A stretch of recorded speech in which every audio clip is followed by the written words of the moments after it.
Hi friends, welcome to our channel. எல்லாரும் எப்படி இருக்கீங்க?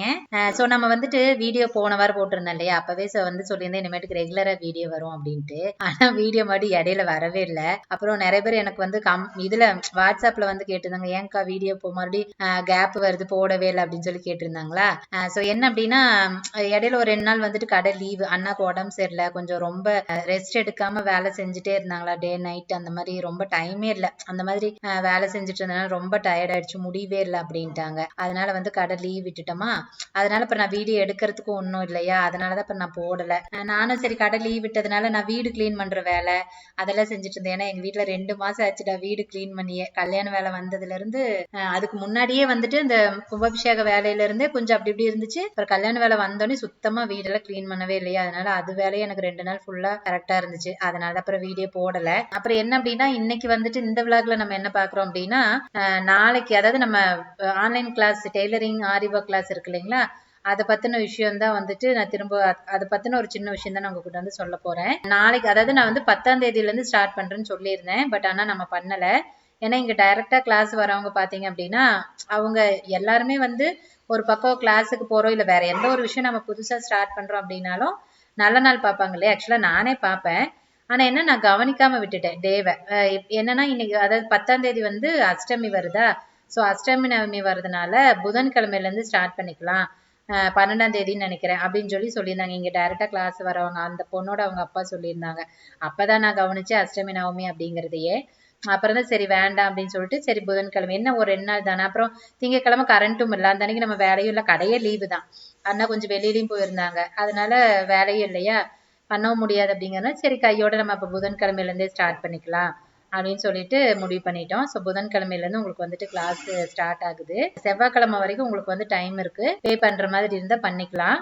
அப்புறம் இன்னைக்கு நான் வந்துட்டு என்ன விஷயத்த வந்து முக்கியமா உங்ககிட்ட வந்து நான் ஷேர் பண்ணிக்கணும் அப்படின்னு நினைச்சேன் அப்படின்னா, நிறைய பேரே வந்து எங்கிட்ட என்கொயரி கேட்டிருந்தாங்க கிளாஸுக்கு. ஆன்லைன்ல தான் மோஸ்ட்லி, வெளியில இருந்தா அது நம்ம சப்ஸ்கிரைபர் தானே, ஆன்லைன் கிளாஸ் தான் வந்து கேட்டிருந்தாங்க. அதாவது எப்படின்னா, நிறைய பேர் வந்துட்டு பேசிக் கேட்டிருந்தாங்க, நிறைய பேர் வந்துட்டு பேட்டர்னுக்கு டிசைன் அட்வான்ஸ் கோர்ஸ் கேட்டிருந்தாங்க. அப்புறம் ஒரு சிலர் வந்து நைட்டிக்கு மட்டும் தனியா, அப்புறம் ஃப்ராக்குக்கு மட்டும் தனியா, அந்த மாதிரி கொஞ்சம் கொஞ்சம் பேர் தான் கேட்டிருந்தாங்க. ஸோ இப்போ என்னன்னா, எல்லாம் பிரிச்சு பிரிச்சு கேட்கிறப்போ என்னால எல்லாத்துக்கும் எடுக்க முடியாதுன்னு எதுவும் கிடையாது.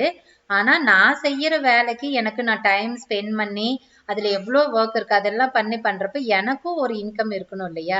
சோ வந்து நாம ஒன்றும் சும்மா செஞ்சு கொடுக்குற அளவுக்கு நாம இன்னும் அந்த அளவுக்கு வளரல. கண்டிப்பா நான்லாம் நல்லா ஒரு எப்படி சொல்றது, என்னுடைய தேவைக்கு அதாவது என்னுடைய அடிப்படை தேவைக்கு பணம் இருந்தா கூட போதும், நான் கண்டிப்பா நான் பண்ணுவேன். அந்த அளவுக்கு பண்றவங்க தான். ஆனா நாங்களே இப்ப வந்துட்டு அந்த அளவுக்கு பண்ண முடியாத சுச்சுவேஷன் இருக்கிறதுனால எங்களுக்கும் இன்கம்காக மட்டும்தான் நாங்க ஒவ்வொன்றும் பண்ணிட்டு இருக்கோம். அப்படிங்கிறப்போ நம்ம மினிமம் ஒரு 5 பேர் இருந்தாங்கன்னா மட்டும்தான் நம்ம ஒரு கிளாஸ் எடுக்கிறதுல ஒரு யூஸ்ஃபுல் இருக்கு. எங்களுக்கு கண்டிப்பா ஒரு அதுக்கு ஒரு யூஸ்ஃபுல் இருக்குன்னு வச்சுக்கோங்களேன். இப்போ நிறைய பேர் கேட்டதுல ஒவ்வொரு கிளாஸுக்கெல்லாம் ஒருத்தர் தான் கேட்டிருந்தாங்க. அதுவும் பே பண்றதுக்கு அவங்க இதாவும் இருந்தாங்க, தயாராகவும் இருந்தாங்க. ஆனா நான் வேணான்னு சொல்லிட்டேன். நைட்டிக்கு கேட்டிருந்தாங்க, அப்புறம் ஃப்ராக்குக்கு கேட்டிருந்தாங்க. அது பாத்தீங்க அப்படின்னா ஒருத்தர் மட்டும்தான் கேட்டிருந்தாங்க. அதாவது பே பண்ற அளவுக்கு இருக்கிறவங்க சொல்றேன். என்கொயரி நிறைய கேட்டிருந்தாங்க. பட் ஆனா அமௌண்ட் பண்ணி நான் இது பண்ணிக்கிறேன், ஜாயின் பண்ணிக்கிறேன் அப்படிங்கிறது ஒவ்வொருத்தர் தான். ஸோ அவங்களுக்காக நம்ம ஒவ்வொருத்தருக்காக கண்டிப்பா எடுக்க முடியாது இல்லைங்களா. ஸோ அதனாலதான் நான் வந்து அவங்ககிட்ட சொல்லிட்டேன், இல்லம்மா வேண்டாம் முடியாது, நான் கண்டிப்பா நெக்ஸ்ட் டைம் வந்துட்டு ஆள் இருக்காங்க, ஒரு 3-4 பேர் இருந்தாங்கன்னா கூட நான் வந்து கண்டிப்பா பண்றேமா, அப்ப நான் உங்களுக்கு இன்ஃபார்ம் பண்றேன், நீங்க வேணா ஜாயின் பண்ணிக்கோங்க அப்படின்னு சொல்லிட்டேன். சரி அவங்களுக்கும் ஒரு மாதிரி டிசப்பாயிண்ட் ஆயிடுச்சு, ஐயோ அக்கா நான் ரொம்ப எதிர்பார்த்துட்டு இருந்தேன், நீங்க இப்படி சொல்லிட்டீங்களே அப்படின்னு. ஆனாலும் அவங்க வந்து புரிஞ்சுக்கிட்டாங்க, ஓகேங்க கரெக்ட் தான், நீங்க சொல்றதும் கரெக்ட் தான், சரி பரவாயில்லங்கக்கா நெக்ஸ்ட் டைம் கண்டிப்பா இருக்கிறப்ப சொல்லுங்க நான் பண்ணிக்கிறேன் அப்படின்னாங்க. சரி அப்படின்னு சொல்லியாச்சு. அப்புறம் அட்வான்ஸுக்கும் பேசிக்குக்கும் நிறைய பேர் கேட்டிருந்தாங்க. அதுல வந்து கம்மியா தான் இப்ப வந்து இது பண்ணிருக்காங்க, ஜாயின் பண்ணிருக்காங்க. டைரக்ட் கிளாஸ் இங்க வரேன்னு சொல்லியிருக்காங்க. சோ இப்ப என்னன்னா, இதுல நான் என்ன விஷயம் உங்க கூட முக்கியமா சொல்றேன் அப்படின்னா, நிறைய பேர் என்கிட்ட வந்து கேட்டப்ப, அதாவது என்கொயரி கேட்டப்பவே கேட்ட விஷயம் என்ன அப்படின்னா, அக்கா நீங்க அமௌண்ட் கம்மி பண்ணிக்க மாட்டீங்களாங்க்கா, இன்னும் கொஞ்சம் கம்மி பண்ணி சொல்லுங்களே அப்படின்னு சொல்லிட்டு. நான் சொன்ன அமௌண்டே எனக்கு தெரிஞ்சு நான் ரொம்ப கம்மியா தான் சொல்லியிருக்கேன், ஜாஸ்தி நான் சொல்லவே இல்லை. எனக்கு தெரியல எப்படி வந்து ஃபீஸ் வந்து கலெக்ட் பண்ணணும்னு, உண்மையால எனக்கு தெரியல. எனக்கு வந்து சரி இது போதுமா இருக்கும், இல்ல இதுதான் வந்து கரெக்டா இருக்கும் அப்படிங்கிற மாதிரி ஒரு இதுலதான் அப்ராக்சிமேட்டா தான் நான் வந்துட்டு அது கணக்கு போட்டு சொன்னேன். எனக்கு அது எந்த அளவுக்கு ப்ராஃபிட்டபிளா இருக்கோ அப்படின்னு எனக்கு அந்த வேலையை முடிக்கிறப்பதான் தெரியும். அதுக்கே அண்ணா வந்து சொன்னாங்க, நீ இவ்ளோ டைம் எடுத்து இவ்ளோ பண்ணணும், நீ என்ன சின்ன விஷயம்னு நினைச்சுக்கிட்டியா, ஈஸியா பண்ணிடலாம் அப்படின்னு சொல்லிட்டு அதுக்கு எவ்வளவு மெனக்கிடணும்னு பாரு, நீ செய்யறப்பதான் உனக்கு தெரியும். ஆனா இவ்ளோ அமௌண்ட் கம்மியா சொல்ற, இது எப்படி கட்டுப்படி ஆகும் உனக்கு? கடைசியில நம்ம கடை வேலையும் சேர்த்து பெண்டிங் வைக்கிற அளவுக்கு பண்ணிடாத, ஏற்கனவே ஏகப்பட்ட பெண்டிங் இருக்கு, அதுவே நம்ம வந்து செஞ்சு கொடுக்க முடியாம கஷ்டத்துல இருக்கோம், இதுல நீ இந்த வேலை செய்யறேன்னு சொல்லி இதையும் பண்ணிடாத அப்படின்னாரு. அப்புறம் இல்லைங்க பாத்துக்கலாம், எனக்கு தெரியல எப்படி அமௌண்ட் சொல்றதுன்னு தெரியல அப்படின்னு அண்ணா சொன்னது என்ன, நீ ரொம்ப கம்மியா சொல்லியிருக்க அப்படிங்கிற மாதிரி தான் என்கிட்ட சொன்னாங்க. சரி விடுங்க பார்க்கலாம், நெக்ஸ்ட் பேட்ச் வரப்போ அப்போ நமக்கு தெரியும்ல, இந்த பேட்ச்ல நமக்கு அது கரெக்டா இருக்கும்னா இதே அமௌண்ட் ஓகே, இல்லைன்னா இப்ப நம்ம சேர்த்து சொல்லிக்கலாம் அப்படின்னு சொல்லி சொல்லியிருந்தேன். ஆனா அதுக்கே நிறைய பேர் வந்துட்டு இது இன்னும் கம்மி பண்ண முடியாதா அப்படின்னு கேட்டிருந்தீங்க. அவங்களுக்கு ஒரு சின்ன எக்ஸாம்பிள் நான் சொல்றேன். இப்போ நார்மலா பாத்தீங்க அப்படின்னா இப்ப நாம சொல்லி கொடுக்குற ஒரு விஷயம் வந்து உங்களுக்கு எப்பவாவது தேவைப்படுற விஷயமோ, இல்ல பெருசா அது நமக்கு லைஃபுக்கு ஒரு சம்பாதிக்கிறதுக்கு உண்டான அது ஒண்ணும் பெரிய வழி காட்டாது அப்படிங்கிற மாதிரி விஷயமோ கிடையாது. சரிங்களா? அதே மாதிரி நாம வந்து சொல்லி கொடுக்கறது ஒண்ணு சும்மா மேலோட்டமா போனா போகுது அப்படிங்கிற மாதிரி சொல்லி கொடுக்க போறது இல்ல. நம்ம சொல்லி கொடுக்குற விஷயம் வந்து உங்களுக்கு வந்து முழுசா வந்து போய் சேரணும். நீங்க கட்டுற ஒவ்வொரு பணத்துக்கும் கரெக்டா இருக்கணும், நான் செய்யற விஷயம் கரெக்டா இருக்கணும்னு நான் யோசிச்சுதான் ஒரு விஷயம் நான் செய்வேன். அந்த விஷயம் கரெக்டா இருந்தா மட்டும்தான் நான் செய்வேன். சும்மா வந்துட்டு அவங்க கத்துக்கிட்டேன்னா நம்ம காசு வந்தா சரி அப்படின்னு நினைக்கிறவ நான் கிடையாது.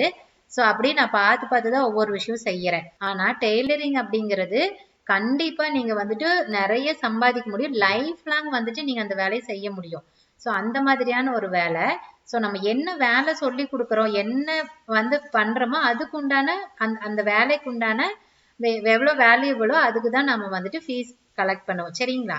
அப்போ அந்த மாதிரி ஒரு நாள் செமினாருக்கே பாத்தீங்கன்னா மினிமம் 1000 rupees தான் அவங்க வாங்குவாங்க. ஏன்னா அதுதான் சொல்றேன், அது அவங்க சொல்லி கொடுக்குற வேலைக்கு அது அவங்களுக்கு ஒர்த்தா இருக்குது, அதனால அவங்க வாங்குறாங்கன்னா அதை பத்தி எதுவும் கமெண்ட் பண்ண வரல. சோ அப்படிங்கிறப்போ நம்ம சொல்லி கொடுக்கறது 10 daysக்கு, அது மட்டும் இல்லாம இதனால உங்க லைஃபே வந்து சேஞ்ச் ஆக போகுது, இதனால நீங்க நிறைய சம்பாதிக்க போறீங்க. அப்படிங்கிறப்போ நான் அந்த 10 daysக்கு நான் சொல்ற ஃபீஸ் வந்து ரொம்ப கம்மி தான். அதை கம்பேர் பண்றப்ப நான் 10 daysக்கு அப்ப என்ன ஆகணும், கிட்டத்தட்ட நான் 10,000 ரூபாய் பக்கம் வாங்கணும், அப்பதான் கரெக்ட். ஆனா நான் அப்படியெல்லாம் வாங்கல இல்லையா, நான் சொல்றது ரொம்ப ரொம்ப லோ அமௌண்ட் தான் நான் ஃபீஸ் வந்து சொல்றேன். அப்படிங்கிறப்போ எனக்கு தெரிஞ்சு இது ஜாஸ்தின்னு எனக்கு தெரியல, நான் கம்மின்னு தான் நானுமே ஃபீல் பண்றேன். ஆனாலும் சரி வேண்டாம் பார்ப்போம், நம்ம எடுக்கலாம், நமக்கு கட்டுப்படி ஆகாதப்ப நம்ம சேர்த்திக்கலாம், இல்லைன்னா இதுவே நமக்கு ஓகே தான் அப்படிங்கிற மாதிரி நான் வந்துட்டு யோசிச்சுதான் நான் பண்றேன். அப்படிங்கிறப்ப நிறைய பேர் என்கிட்ட கேக்குறீங்க இல்லைங்களா, அதை விட கம்மியா பண்ணி நான் வந்து சும்மா சொல்லி கொடுக்க முடியாது. எனக்கும் வந்துட்டு ஒரு வருமானம் வேணுங்கிறதுனால மட்டும்தான் நான் இதை பண்றேன். எனக்கு வந்து இப்ப யூடியூப்ல வந்து மாசம் ஒரு 5,000 20,000 வருதுப்பா அப்படின்னா கூட போச்சாது, சரி யூடியூப்ல நம்மளுக்கு வருமானம் வருது இல்ல, இதுவே எடுத்து யூடியூப்லயும் போட்டா அப்படியே அது வியூஸ் போகும்ல அப்படின்னு நினைக்கிறதுக்கு, எனக்கெல்லாம் வருஷம் ஒருக்காதான் எனக்கு பேமெண்ட் வரும். ஏன்னா உங்களுக்கு தெரியும், நம்ம சேனல்ல போய் பாத்தீங்கன்னாவே வியூஸ் எவ்வளவு இருக்கு, சப்ஸ்கிரைபர் எவ்வளவு இருக்காங்கன்னு பார்த்தாவே உங்களுக்கு தெரியும்.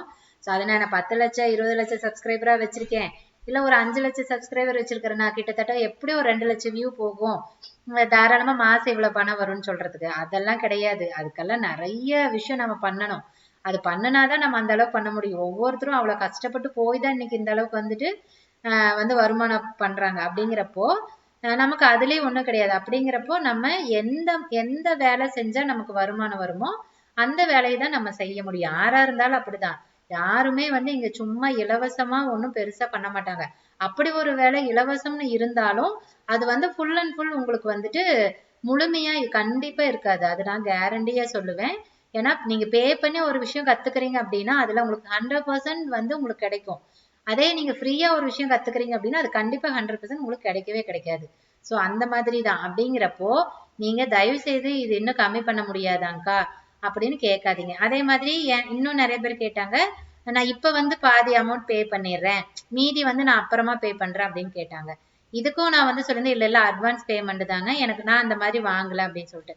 அதுக்கும் ரீசன் இருக்கு. இப்போ நான் அந்த அமௌண்ட் வாங்கி தான் நான் உங்களுக்கு தேவையான விஷயங்களை செஞ்சுக்க போறேன், என் கையில எல்லாம் காசு கிடையாது. அதே மாதிரி கடைக்கு வர வருமானம் எங்களோட வீட்டு செலவுக்கும் வாடகைக்கு தான் சரியா இருக்கும். அப்படிங்கிறப்ப அண்ணா கிட்ட நான் வந்துட்டு காசு கேட்டுனா அண்ணனை உதச்சு போடுவார், நீ இந்த வேலையை செய்ய வேணான்றுவாரு. ஸோ நான் செய்யற வேலை வந்துட்டு நானா பண்ணிக்கிறதா அப்படிங்கிறப்போ நீங்க கொடுக்குற அமௌண்ட்டை வச்சுதான் உங்க கிளாஸ், உங்களுக்கு சொல்லி கொடுக்குற கிளாஸ்க்கு என்னென்ன விஷயங்கள் தேவையோ அதை நான் செஞ்சுக்கணும். அப்படிங்கிறப்போ எனக்கு அமௌண்ட் இருந்தா தானே நான் அதை செய்ய முடியும். அப்புறம் நான் வந்து உங்களை சரி இப்ப கொஞ்சம் கொடுங்க அப்புறமா கொஞ்சம் கொடுங்கன்னா நான் அதை எப்படி உங்களுக்கு ஃபுல்ஃபில்லா செஞ்சு கொடுக்க முடியும்? அதை நீங்க யோசிக்கணும் இல்லையா? அந்த ஒரு ரீசனுக்காக மட்டும்தான் நான் வந்துட்டு ஃபுல்லா நீங்க பே பண்ணிருங்க அப்படின்னு நான் சொல்றது. ஸோ அதனால உங்களால முடியுது, உங்களால பே பண்ண முடியுது, இல்லை எனக்கு இந்த விஷயம் தேவை நான் கத்துக்கணும் அப்படின்னு இருக்கிறவங்க மட்டும் நீங்க தாராளமா வந்துட்டு ஜாயின் பண்ணிக்கோங்க. இல்ல எனக்கு இந்த விஷயம் எல்லாம் தேவையில்லை, எனக்கு இருக்கிறத வச்சே நான் வந்து பண்ணிக்க முடியும், இல்ல எனக்கு இது வந்து அவ்வளவு அமௌண்ட் கட்ட முடியாதுன்னா நீங்க விட்டுறலாம், ஒன்றும் பிரச்சனை. நான் யாரையும் கட்டாயப்படுத்தி நீங்க பண்ணுங்கன்னு சொல்லல. ஆனா என்ன அப்படின்னா நீங்க ஒரு டெய்லரா இருக்கீங்க அப்படின்னா இந்த மாதிரி விஷயங்கள்லாம் நீங்க கத்துக்கிட்டீங்கன்னா இன்னும் படிப்படியா நீங்க மேல முன்னேறலாம், இன்னும் நிறைய வேலை வரும், இன்னும் நிறைய நீங்க சம்பாதிக்க முடியும், வெளியில தெரியுவீங்க. ஸோ இந்த மாதிரி நிறைய விஷயம் இருக்கு. நான் ஏன் வந்து கிளாஸ் ஸ்டார்ட் பண்ணவே ஆசைப்பட்டேன் அப்படின்னா நிறைய பேர் எங்கிட்ட கேட்டது, அக்கா உங்களோட ஒர்க் நல்லா இருக்குங்கக்கா, உங்க ஃபினிஷிங் நல்லா இருக்கு, நீங்க வந்து வீடியோ போடுறீங்களே கட்டிங் வீடியோல அதெல்லாம் ரொம்ப ஈஸியா புரியுதுங்கக்கா, ஸோ வந்து நீங்க எங்களுக்கு சொல்லி கொடுத்தா இன்னும் எங்களுக்கு வந்து ஈஸியா இருக்கும்னு நிறைய பேர் கேட்டதுனால மட்டும்தான் நான் கிளாஸ் எடுக்கிறதுக்கே வந்து ஃபர்ஸ்ட் யோசிச்சேன். சும்மா எல்லாம் வந்து நான் அப்படியே எப்படியோ போய் எடுத்துட்டு போயிடலாம் அப்படின்னு எல்லாம் நான் யோசிக்கல. ஸோ அந்த மாதிரி நிறைய பேர் எங்கிட்ட கேட்டதுனாலதான் சரி நம்மளோட ஒர்க் அந்த அளவுக்கு இருக்கு, அவங்களுக்கு பார்த்தனையும் மனசுக்கு பிடிச்சிருக்கு அப்படிங்கறதுனால மட்டும்தான் நான் சரி நம்மளால இன்னொருத்தங்க அந்த மாதிரி செஞ்சு அவங்க நிறைய சம்பாதிச்சாங்கன்னா நம்மளுக்கு ஒரு பெருமை. ஸோ அப்ப வந்து நீங்க வந்து இந்த அளவு கத்துக்கிட்டீங்கன்னு வச்சுக்கோங்களேன், நிறைய வேலை செய்றீங்க, நிறைய சம்பாதிக்கிறீங்க அப்படின்னா கண்டிப்பா ஒரு நாள் என்ன நினைச்சு பார்ப்பீங்க, என்ன 4 பேர்த்துட்டு சொல்லுவீங்க இந்த மாதிரி நான் இங்கதான் கத்துக்கிட்டேன், இந்த அக்கா நல்லா சொல்லி கொடுக்குறாங்க, நான் வந்து ஈஸியா இருந்துச்சு எனக்கு, நான் கத்துட்டப்ப நான் இந்த அளவுக்கு இன்னைக்கு மேல வந்திருக்கேன்னா அவங்கதான் காரணம் அப்படின்னு கண்டிப்பா சொல்லுவோம், யாரா இருந்தாலும் சொல்லுவோம் இல்லையா? சோ அந்த ஒரு இது எனக்கு எனக்கு வந்து ஒரு நல்லதா இருக்கும். அதனால எனக்கு இந்த 4 கஸ்டமர் நல்ல ஒரு அதாவது 4 ஸ்டூடெண்ட் வருவாங்க எனக்கு கத்துக்கிறதுக்கு. சோ அந்த மாதிரி நானும் நல்லா இருக்கணும், நீங்களும் நல்லா இருக்கணும் அப்படிங்கறதுனாலதான் நான் வந்துட்டு கிளாஸ் எடுக்கவே ஸ்டார்ட் பண்ணினேன். சோ அதனால உங்களால அதை அஃபோர்ட் பண்ண முடியும், உங்களால கட்ட முடியும் ஃபீஸ், அதே மாதிரி நீங்க நிறைய இன்னும் கத்துக்கணும்னு ஆசைப்படுறீங்க, உங்களோட நாலேஜை இம்ப்ரூவ் பண்ணிக்கணும்னு நினைக்கிறீங்க அப்படின்னா நீங்க தாராளமா ஜாயின் பண்ணிக்கோங்க, இல்லைன்னா விட்டுருங்க, ஒன்றும் பிரச்சனை கிடையாது. சரிங்களா? சோ இந்த விஷயம் வந்து என்கிட்ட நிறைய பேர் கேட்டிருந்தாங்க வாட்ஸ்அப், ஏன்னா முக்கால்வாசி நான் எல்லாத்தையும் வாட்ஸ்அப் பண்ண தானே சொல்லியிருந்தேன். சோ அதனால வாட்ஸ்அப்ல நிறைய பேர் கேட்டிருந்தாங்க, எல்லாத்துக்கும் ரிப்ளையும் பண்ணினேன். ஆனா அந்த மாதிரி நிறைய மனசுலயே வச்சுட்டு கேட்காதவங்களும் எவ்வளவு பேர் இருப்பாங்க இல்லையா? சோ அவங்களுக்கு வந்து உண்மை நல்லா புரியணும். ஏன்னா நீங்க நினைக்கிற மாதிரி டைரக்ட் கிளாஸ்னா கூட கொஞ்சம் ஈஸி தான், ஏன்னா டைரக்டா அவங்க 2 மணி நேரம் சொல்லி கொடுக்குறோம், அவங்க கத்துக்கிட்டு போயிருவாங்க, மத்த நேரம் நம்ம பாட்டுக்கு வேலை செஞ்சுட்டு இருக்கலாம், ஒன்றும் பிரச்சனை இல்லை. ஆனா ஆன்லைன் கிளாஸ் அப்படி ரொம்ப ஈஸி கிடையாதுங்க, அதுதான் இருக்கிறதுலே டஃப். ஏன்னா நாம வந்து இப்ப டைரக்டா நம்ம கிளாஸ் எடுத்துட்டு அவங்க போயிடுறாங்களா, ஆனா உங்களுக்கு நான் கிளாஸ் எடுக்கிறப்ப வீடியோ எடுக்கணும், அதுக்கும் நான் எந்த வேலையும் மத்த செய்ய முடியாது. சோ அந்த 2 மணி நேரம் அப்படின்னா 2 மணி நேரத்துக்கு ஃபுல்லா உங்களுக்கு வேலை செய்யணும். அதுக்கு போக நான் உங்களுக்கு வந்து வீடியோ அனுப்பணும், வீடியோ அனுப்புறதும் இப்படின்னு அனுப்பணும்னே டக்குன்னு வீடியோ வந்துடாது, அது நம்மளோட நெட் ஸ்பீடை பொறுத்து, அது நம்ம அதை பொறுத்துதான் வந்து உங்களுக்கு 1 hour ஆகும், 2 hours ஆகும், எவ்வளவு நேரம் வேணாலும் ஆகும், அதை பொறுத்து நம்ம செக் பண்ணிட்டே இருக்கணும் கரெக்டா ஆகுதா அப்படின்னு சொல்லிட்டு. அது போக சின்ன சின்ன எடிட்டிங்ஸ் இருக்கும், எடிட்டிங் இல்லாம சும்மா அப்படியே எடுத்ததை அப்படியே போட்டுற முடியாது. அப்புறம் இன்னொன்னு என்னன்னா பேட்டர்ன் பிளவுஸ் அப்படின்னா எப்படி சொல்றது, அது ஒரு மணி நேரத்துல தைச்சு போடுற விஷயம் கிடையாது, மினிமம் 3 மணி நேரம் ஆகும். அதுவும் நான் வீடியோவே எடுக்கிறப்பெல்லாம் 4 மணி நேரம் ஆனாலும் ஆச்சரியப்படுறதுக்கு இல்லை. அந்த 4 மணி நேரம் உங்களுக்கு ஸ்பெண்ட் பண்ணி தான் நாங்க வந்துட்டு வீடியோ போடுறோம். அந்த ஸ்பெண்ட் பண்ற டைமுக்கு எங்களுக்கு இன்கம் வேணும் இல்லையா? இதே நான் வீடியோ இல்லை அப்படின்னா நான் பாட்டுக்கு கஸ்டமருக்கு அந்த 4 மணி நேரத்துல சாதா ஜாயிட்டி தைச்சா லைனிங் 4 பிளவுஸ் தைச்சு கொடுத்துட்டு எங்களுக்கு வந்து ஒரு கிட்டத்தட்ட ஒரு 1000 ரூபாய் பக்கம் வந்துடும். அப்ப அதை நான் பார்ப்பேனா இதை நான் பார்ப்பேனா? சோ அதனால யோசிச்சு பார்த்துக்கோங்க. அந்த ஒரு விஷயம் நாங்க செய்யற வேலைக்கு மட்டும்தான் உங்களுக்கு வந்துட்டு நாங்க அமௌண்ட் கேட்கறோமே தவிர சும்மா எக்ஸ்ட்ரா எனக்கு காசு வேணும்னா நான் எனக்கு இன்னும் நிறைய தான் காசு வேணும், அத்தனையும் நான் உங்ககிட்டவா கேட்க முடியும்?